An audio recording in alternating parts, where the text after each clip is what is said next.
मेरे चेहरे पर कपड़ा था और मेरे हाथ बंधे हुए थे। मुझे नहीं मालूम था कि मुझे कहाँ ले जाया जा रहा है। काफी सारी गलियों से होते हुए एक जगह लाकर खड़ा किया गया और मुझे साथ ले जाने वाले आदमी की आवाज आई, मालिक, ये देखो, इस लड़की की उम्र ज्यादा से ज्यादा 20 या 21 साल की होगी। इसकी काफी अच्छी कीमत लग जाएगी, देखने में भी खूबसूरत है। आप फजलदार साहब को हाँ कर दें, शाम को यहाँ से ले जाए। और हाँ, 20 लाख से कम नहीं लेना, ये भी कच्ची उम्र की है। उसकी बातें सुनकर मुझे खौफ आ रहा था कि पता नहीं मेरे साथ क्या होने वाला है। ये कहकर उसने मेरे चेहरे से काला कपड़ा हटाया तो सामने बैठे शख्स को देखकर मैं गिरने लगी। खौफजदा हो गई थी। वो मुझे लाने वाले का बॉस था।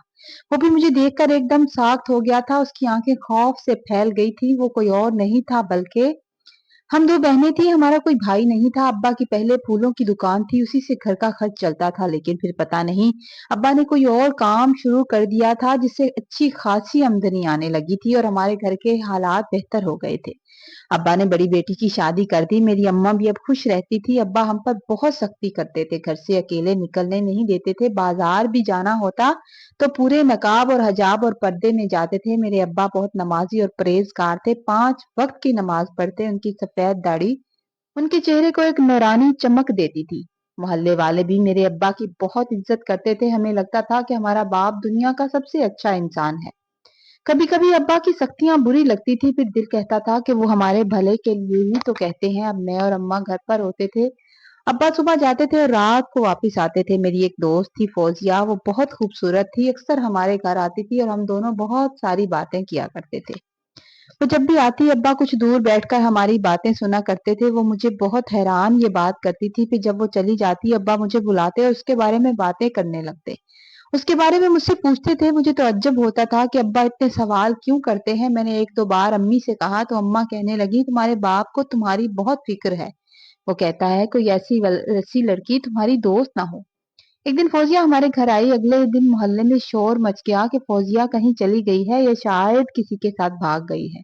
अगले दिन मैंने अब्बा से कहा था, अब्बा फौजिया ऐसी नहीं थी। तो कहने लगे, दफा करो उसको, तुम कोई और खूबसूरत सी दोस्त बना लो और बस वही घर पर आया करे। तुम बाहर नहीं जा सकती, तुम्हारी कोई और दोस्त नहीं होनी चाहिए, उसे घर पर बुला लिया करो। मुझे कई दिन फिक्र रही कि फौजिया कहाँ गायब हो गई।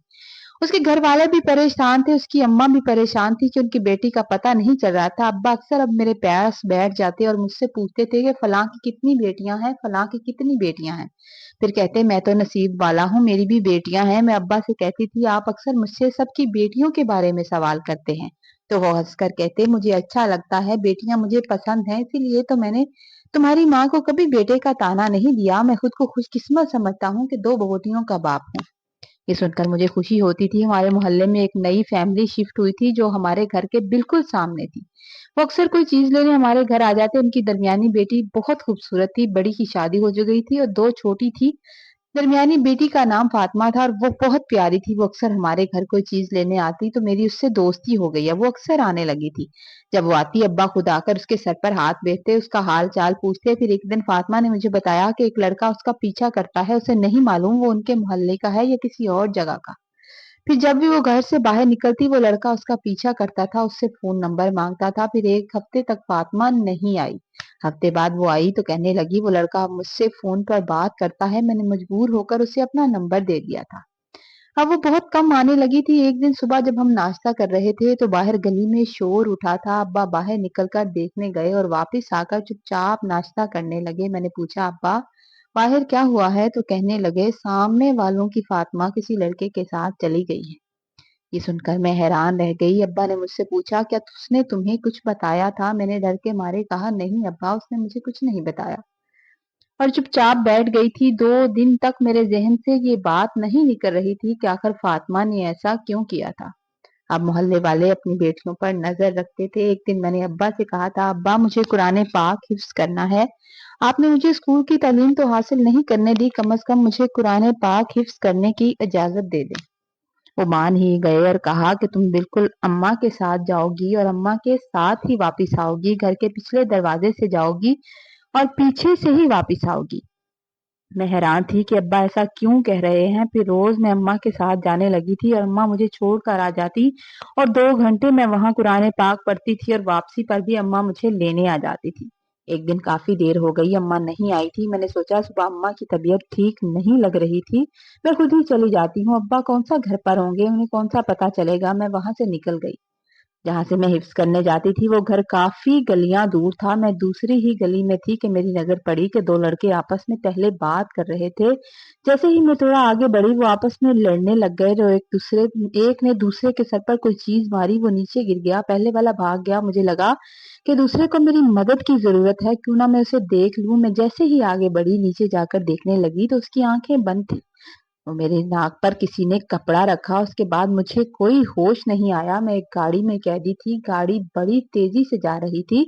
मेरे हाथ पांव बंधे हुए थे और मेरे मुंह पर काला कपड़ा था। मैंने हाथ पांव छुड़ाने की बहुत कोशिश की, मगर मेरे हाथ नहीं खुल रहे थे। शोर मचाया, मैं कहाँ हूं, तो एक आदमी की आवाज आई कि चुप हो जाओ, अगर तुम्हारी आवाज आई तो सीधा ये गोली तुम्हारे दिमाग में लगेगी। मुझे अब बाकी बात याद नहीं कि अम्मा के बगैर अब घर से मत निकलना। अब्बा की बातें याद आने लगी। अब तो मैं बुरी तरह फंस चुकी थी। वो शख्स मुझे गलियों से लाकर किसी जगह ले आया था और वहां काफी मर्दों की आपस में बातें करने की आवाज आ रही थी। एक बोल रहा था कि इसे मालिक के पास ले जाओ, अच्छी कीमत वसूल करेंगे, ये लड़की कल वाली से ज्यादा खूबसूरत है। तो पहले वाला बोला कि मालिक अभी नहीं आए, इसे बड़े कमरे में रखो, थोड़ी देर के बाद जैसे ही मालिक आते हैं उनसे बात करूंगा, उसे देखकर खुश हो जाएंगे। उन्होंने मुझे एक कमरे में धकेल दिया था और दरवाजा बंद कर दिया था। वहां और भी लड़कियों की आवाजें आ रही थी। मैंने कहा कि कोई मेरा चेहरा खोलो, मेरे चेहरे से कपड़ा तो हटाओ। तो एक लड़की ने मेरे चेहरे से कपड़ा हटाया और जब मैंने उसे देखा तो वो कोई और नहीं, वो फौजिया थी। जब मैं फौजिया को देखा तो वो खौफजदा हो गई। मैंने कहा तुम यहाँ, तो वो मुझे देखकर दुखी हो गई। कहने लगी तुम भी इनके हाथ फंस गई। ये लोग बहुत जालिम हैं, जिन लड़कियों को किडनैप करते हैं फिर उन्हें पैसे वालों के यहाँ बेच देते हैं। ये देखो यहाँ और भी बहुत लड़कियां तुम्हें ऐसे ही मिलेंगी। मैं खौफजदा हो गई, मेरी आंखों से आंसू बहने लगे। मैंने कहा तुम लोगों ने यहाँ से निकलने की कोशिश नहीं की। तो कहने लगी यहाँ से निकलना बहुत मुश्किल है, ये हमारे घरों से बहुत दूर एक अनजान जगह है। यहाँ दूर दूर तक कोई बंदा ऐसा नजर नहीं आता। 10-15 दिन के बाद इनके पास आते हैं, फिर वो हमारी किस्मत का फैसला करते हैं। या तो वो हमें बाहर बेच देते हैं या रात को किसी अमीर के घर जाना पड़ता है। फौजिया की बातें सुनकर मेरे पैरों तले जमीन लिकड़ गई। थोड़ी देर के बाद दरवाजा खुला, एक लड़का कमरे में आया। उसने मेरे मुंह पर थप्पड़ मारा और कहने लगा कि इसके चेहरे से कपड़ा किसने हटाया है। सब लड़कियां चुपचाप बैठी थी। फिर वो मुझे बाजू से पकड़कर जोर से एक कमरे में ले गया। मैंने जल्दी से सूरत बकरा की जो आयतें मुझे याद थी मैंने पढ़नी शुरू कर दी थी और अपने अल्लाह को याद करना शुरू कर दिया था। वो शख्स मुझे झंझोड़ रहा था कि चुप हो जाओ, मगर मैंने तलावत कुरान पाक जारी रखी। काफी देर चलने के बाद मुझे किसी ऑफिस में ले जाया गया। दरवाजे से अंदर किया और अपने मालिक से बात करने लगा था कि इस लड़की का 20 लाख लेना है, फजलदाद को फोन कर दें।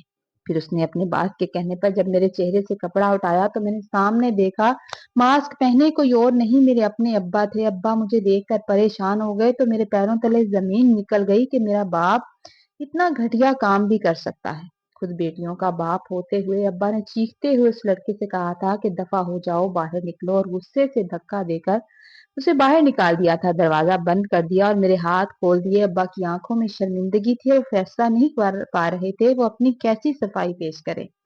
मेरी आंखों से आंसू बह रहे थे। मैंने कहा अब्बा आप इतने घटिया हो सकते हैं, मैं कभी सोच नहीं सकती थी मेरा 5 वक्त का नमाजी बाप ऐसे काम करेगा। खामोशी से मैंने वहां से चलना शुरू कर दिया था और कहा था कि मैं आपके खिलाफ बयान दूंगी और आपको सजा दिलवाऊंगी।